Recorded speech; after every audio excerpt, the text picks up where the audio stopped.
bem-vindos ao Mundo na Zona, esse espaço aqui no Zona Curva para a gente falar sobre política internacional toda semana. Eu sou a Giovana Branco, eu sou doutoranda em ciência política e pesquisadora de política russa, e hoje eu tô aqui para falar sobre os principais acontecimentos desses últimos dias.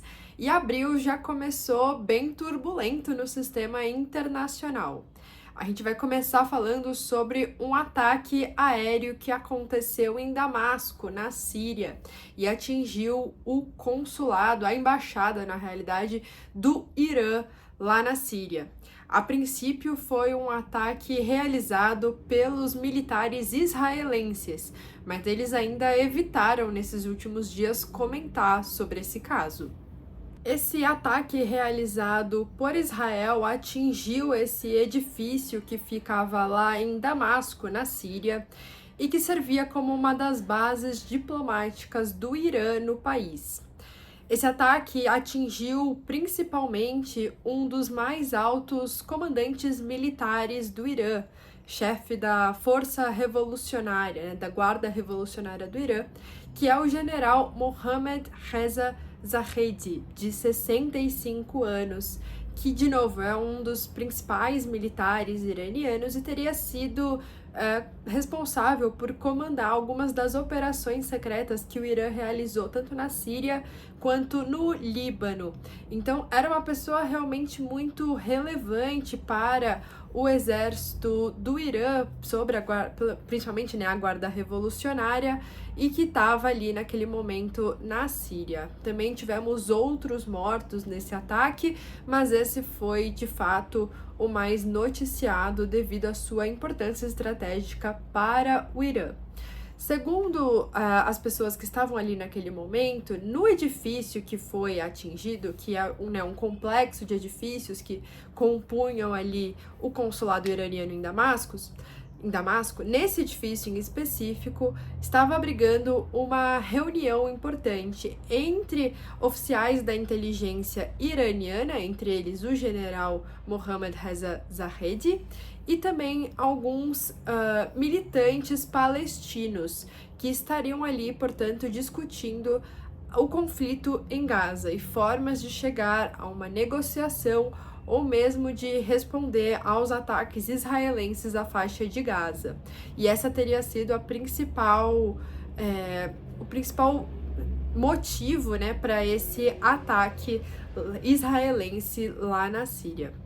Esses militares israelenses declararam que o prédio não era, na verdade, um escritório diplomático, que ele tinha essa fachada diplomática, mas que, na realidade, era um quartel-general da Guarda Revolucionária Iraniana e que estaria ali abrigando pessoas ligadas ao Hamas e não simplesmente militantes palestinos que vivem ou viviam na faixa de Gaza, que, portanto, o objetivo do ataque era impedir que a Guarda Revolucionária Iraniana tivesse um envolvimento mais direto com o conflito que está acontecendo agora na faixa de Gaza. A gente já falou aqui em alguns momentos sobre essa possibilidade de um envolvimento do Irã no conflito e que esse conflito que está ali ainda restrito entre Israel e a Palestina pudesse se espalhar para outros lugares do Oriente Médio, né? Lembrando que o Oriente Médio é uma região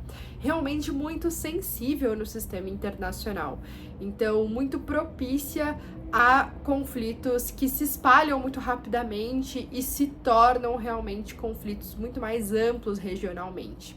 E para além de se tornarem conflitos regionalmente espalhados, o Oriente Médio também tem uma capacidade de envolver as grandes potências do mundo. Então, qualquer conflito ali, qualquer tipo de escalada de violência que aconteça no Oriente Médio tem um grande potencial de arrastar as grandes potências para um conflito também indireto entre elas. Foi o que a gente viu, por exemplo, no conflito na Síria. Então, começa como uma guerra civil que rapidamente toma outras proporções muito violentas e acaba por arrastar as grandes potências do mundo. Inclusive, a Rússia, por exemplo, tem sido bastante questionada por manter o seu apoio ao presidente da Síria, o Bashar al-Assad, inclusive mantendo o seu governo até hoje. Esse teria sido um dos possíveis indícios do porquê do ataque terrorista lá em Moscou, que a gente falou na semana passada sobre esses acontecimentos. Então, agora com esse ataque, muito provavelmente de Israel, contra a Guarda Revolucionária do Irã, matando esse general, existe sim a possibilidade de uma escalada do conflito no Oriente Médio a partir do momento em que o Irã se vê envolvido também nessas questões. Até o momento, não houve o envolvimento direto do Irã nesse conflito. A gente tem certeza, por exemplo, que existe algum tipo de financiamento iraniano em relação ao Hezbollah, mas não há essa certeza em relação ao Hamas. Agora, a gente não sabe se isso pode mudar. Talvez o Irã tenha mais interesse de se envolver, mesmo que indiretamente, nesse conflito ali no Oriente Médio.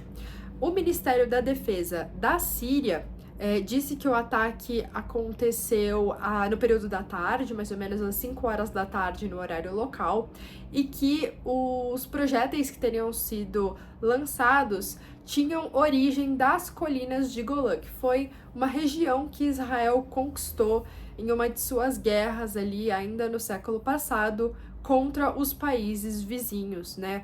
Israel tem um histórico ali de expansão territorial bem interessante quando a gente compara com o plano de partilha original da ONU de 1948. Israel conseguiu se expandir para outros territórios que até então pertenciam a outros países.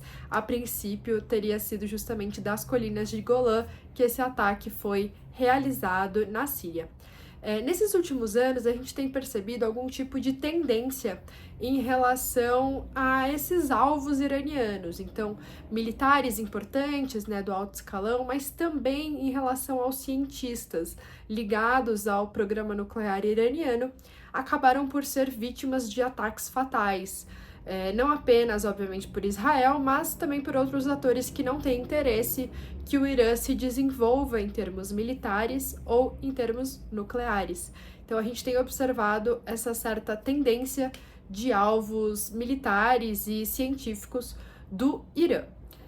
E agora, a gente ainda não tem exatamente uma resposta muito clara. O porta-voz iraniano disse que a resposta será adequada e muito dura em relação à morte do general Mohammad Reza Zahedi, mas ainda não temos exatamente a notícia se o Irã vai ou não decidir se envolver. Alguns vídeos atrás eu falei também sobre um ataque do Irã em relação também aos Estados Unidos. Houve também esse conflito ali. O Irã acabou por atacar uma das bases norte-americanas que estão ali no Oriente Médio, e os Estados Unidos não tiveram uma resposta assim muito agressiva, né? Obviamente responderam, mas algo mais concentrado, mas sem, né, uma grande possibilidade de escalada de violência ali naquela região. É possível que o Irã faça agora a mesma coisa, então também tem algum tipo de resposta, algum tipo de retaliação, mas não necessariamente que o Irã se envolva diretamente em uma guerra contra Israel. Já que a gente está aqui falando sobre o Oriente Médio, agora eu queria falar sobre a Turquia, que teve eleições regionais nesse último final de semana, e o partido de oposição declarou vitória em várias cidades importantes da Turquia, principalmente Istambul e Ankara, que até então eram dominadas pelo partido do atual presidente, que é o Erdogan. Então, esse foi um golpe muito duro contra a liderança do Recep Tayyip Erdogan, que é o atual presidente, que está aí, né, em busca no seu terceiro mandato presidencial e de alguma forma esperava maior apoio nessas eleições regionais. Ele se mantém no poder até 2028, lembrando que ele já está aí no poder há muitos anos, fez uma reforma constitucional lá em 2017, o que permitiu que ele continuasse no poder. Por muito tempo ele também foi primeiro-ministro, depois ele se tornou presidente, acabou assumindo uma centralidade muito maior na política turca, e existia alguma expectativa de alguns analistas de que ele teria incentivos para fazer uma nova reforma constitucional para permanecer no poder. Mas para isso ele precisaria de algum tipo de apoio, né, nessas eleições regionais, e isso não aconteceu. Então, o partido de oposição declarou vitória nessas principais cidades, o que deu, por exemplo, grande protagonismo ao prefeito de Istambul, que pode vir a ser um principal concorrente do Erdogan.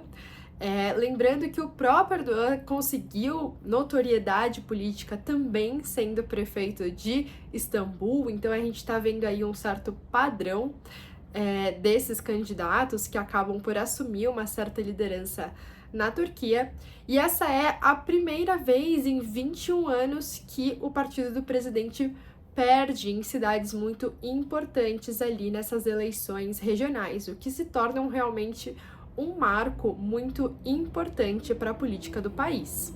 Um dos principais discursos políticos do Erdogan é que ele respeita a vontade popular, e agora parece que ele se vê obrigado a fazer exatamente o que ele diz, que é respeitar essa mudança de vontade da população na Turquia.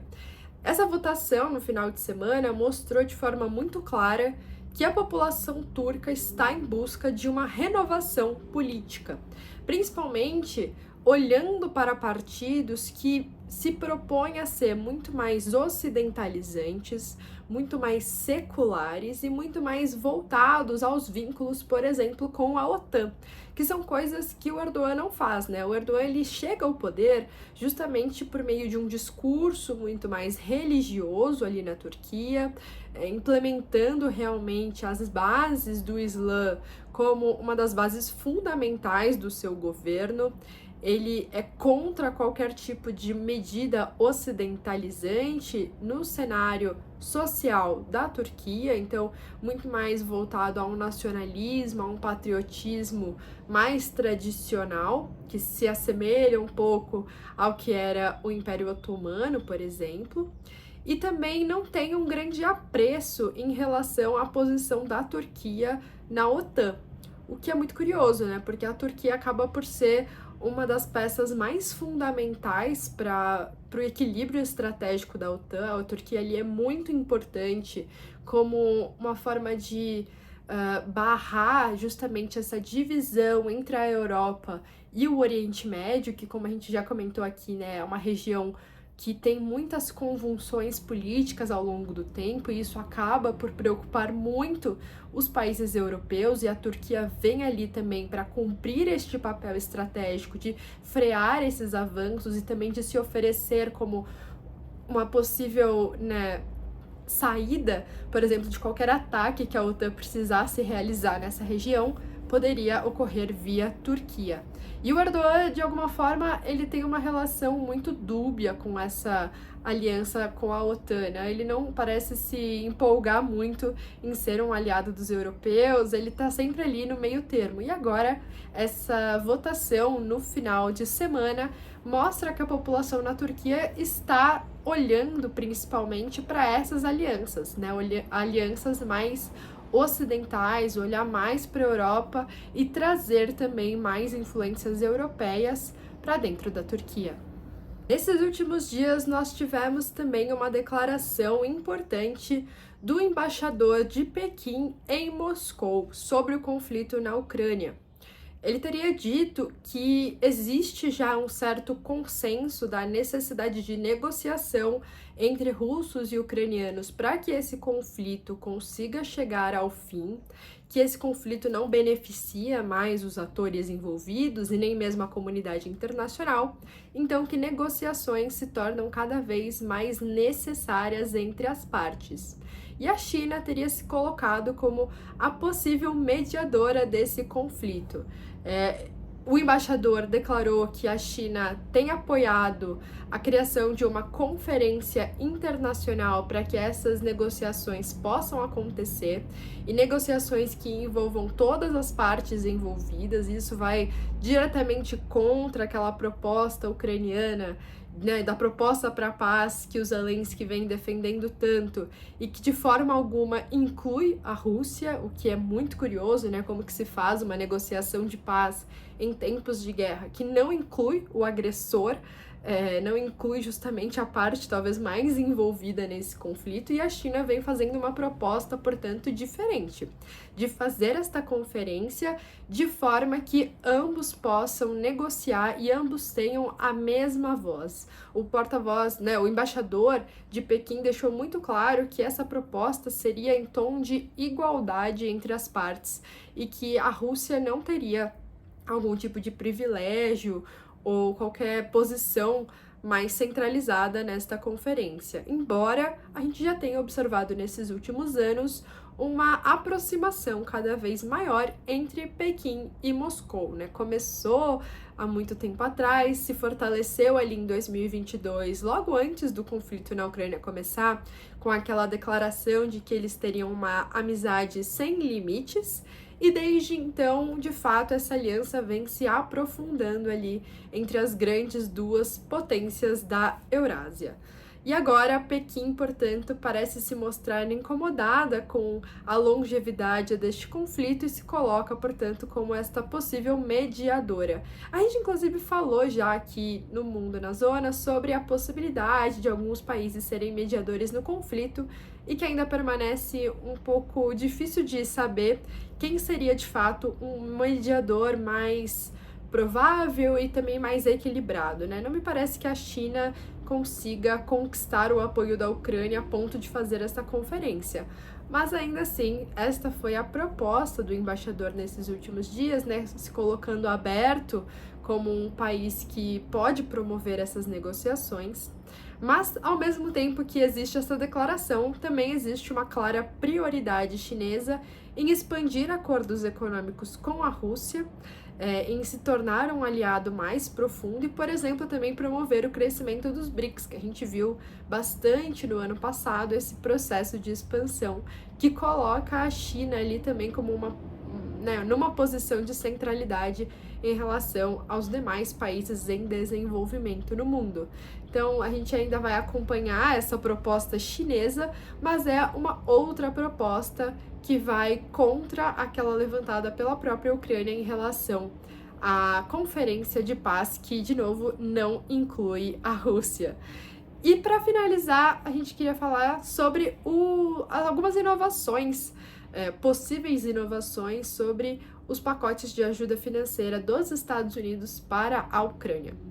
Eu já falei aqui várias vezes sobre esse processo, a Ucrânia que vem recebendo bastante ajuda financeira e também militar nesses últimos anos, mas que desde o final do ano passado vem encontrando dificuldades de manter esse apoio financeiro dos Estados Unidos, muito por conta das dificuldades de aprovação no Congresso. Na segunda-feira agora, dia 1º de abril, foi divulgado que existiria a possibilidade de que os empréstimos dos Estados Unidos pudessem ser estendidos para os ucranianos, então a gente não está mais falando de doações, de ajuda, mas sim de empréstimos. Então já há aqui algum tipo de diferença em relação ao que estava sendo praticado até então.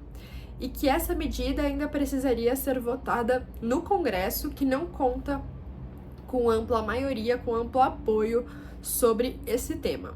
Então, a gente ainda vai acompanhar essas medidas, mas é possível, então, que a Ucrânia continue recebendo dinheiro, mas com um custo agora muito bem definido, né? O quanto que ela vai ter que pagar depois por conta dessa ajuda.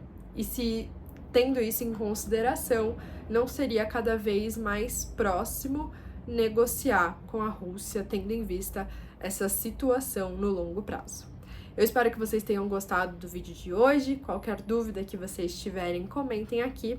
E também sugestões para a próxima semana, não deixem de falar aqui nos comentários. Muito obrigada e até o próximo vídeo.